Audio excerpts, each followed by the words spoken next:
Hey guys, this is Shoaib Aftab और आज के इस वीडियो में मैं आपके साथ शेयर करने वाला हूँ मेरी सक्सेस स्टोरी और मेरी जर्नी।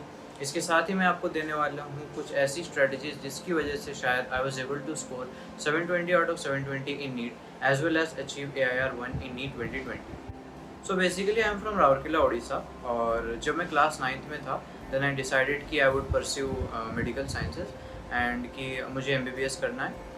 सो आई फाउंड आउट कि there was an exam called NEET which I should appear. मुझे पहले से बिल्कुल भी आइडिया नहीं था बिकॉज मेरे घर पे मेरे पेरेंट्स या मेरे फैमिली में से कोई भी डॉक्टर नहीं है, इनफैक्ट दूर दूर तक नहीं है। सो जस्ट मैंने फिर उसके बारे में और पता करना स्टार्ट किया।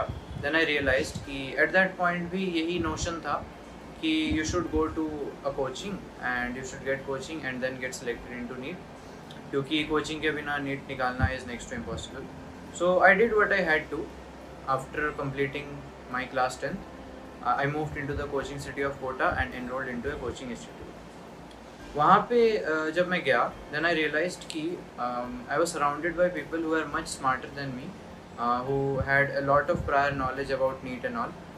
Like मेरे साथ compete कर रहे थे वो students जो already coaching कर रहे थे like since class 8 या class 9 से पहले से वो coaching कर रहे थे. So I was already at a disadvantage. So at that point मैंने ये सोचा कि I will not be let down by this. मैं रोज़ कुछ ना कुछ सीखूँगा, चाहे वो मेरे फ्रेंड से हो चाहे वो मेरे टीचर से हो, एंड धीरे धीरे आई वुड रीच माई गोल।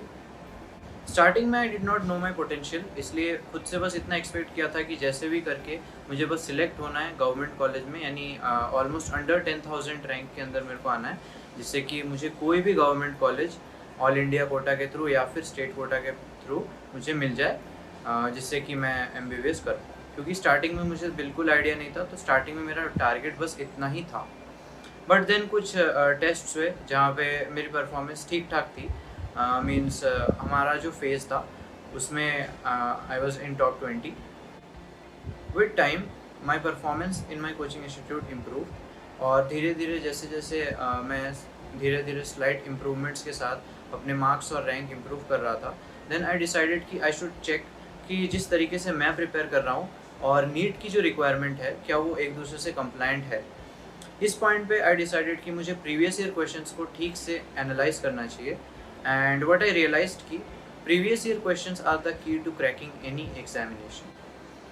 मुझे प्रीवियस ईयर क्वेश्चन से बहुत कुछ सीखने को मिला, जैसे कि कौन से ऐसे एरियाज़ है, कौन से ऐसे टॉपिक्स या चैप्टर्स है, या फिर चैप्टर्स में भी कौन से सब टॉपिक्स है जिस पे मुझे ज़्यादा फोकस करना चाहिए। Apart from that NEET exam की डिफ़िकल्टी लेवल किस तरीके की है, एंड उस तरीके से मैं उन क्वेश्चंस को प्रायोरिटाइज़ कर सकूं जो कि एग्जैक्ट सेम या फिर ऑलमोस्ट सिमिलर डिफ़िकल्टी लेवल्स की हो। And I think the most important factor जो थी जिसकी वजह से शायद मैं 720 आउट ऑफ 720 स्कोर कर पाया, वो ये थी कि in the end I was able to figure out what should I study and what I should not. Because जो कॉम्पिटिटिव एग्ज़ाम्स में जो मोस्ट इम्पॉर्टेंट या सबसे बड़ी दिक्कत जो स्टूडेंट्स फेस करते हैं वो ये है कि वो बहुत सारा अनवांटेड मटेरियल या अनवांटेड स्टफ पढ़ रहे होते हैं।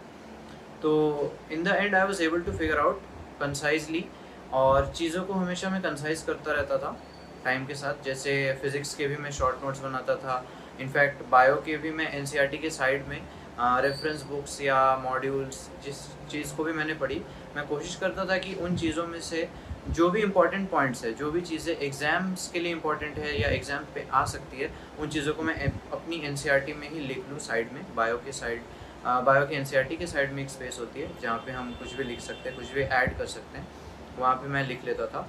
अपार्ट फ्रॉम दैट केमिस्ट्री में भी मैंने प्रीवियस ईयर क्वेश्चन से ये एनालाइज़ किया कि इनऑर्गेनिक और ऑर्गेनिक केमिस्ट्री की NCERT बहुत ज़्यादा इंपॉर्टेंट है, जिसको बहुत सारे कोचिंग के स्टूडेंट्स, इनफैक्ट जो अच्छे स्टूडेंट्स हैं जो कोचिंग में बहुत अच्छा परफॉर्म कर रहे होते हैं, वो भी नेगलेक्ट कर देते हैं। एंड इनफैक्ट कुछ सालों से लाइक लास्ट 2 और 3 ईयर्स जो अच्छे इंपॉर्टेंट क्वेश्चंस या जो अच्छे क्वेश्चंस जो लोगों के गलत हो रहे हैं, वो काइंड ऑफ NCERT की थ्योरी से डायरेक्टली उठाए गए क्वेश्चंस हैं, at least in organic chemistry and organic chemistry.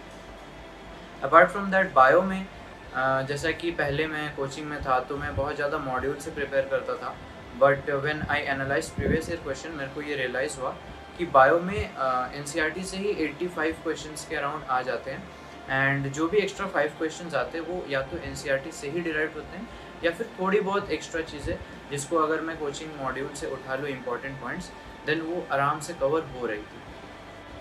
Physics के लिए आई थिंक जो सबसे बड़ी गलती लोग करते हैं वो ये है कि they just directly jump into the questions. उन्होंने बस एक फार्मूला पढ़ लिया या एक तरीके के क्वेश्चन सॉल्व कर लिए, तो वो फिर उसी टाइप के क्वेश्चंस को सॉल्व करने लग जाते हैं या फिर उससे रिलेटेड क्वेश्चंस को सॉल्व करने लग जाते हैं। बट आई थिंक सबसे इंपॉर्टेंट है आपका कंसेप्ट क्लियरेंस।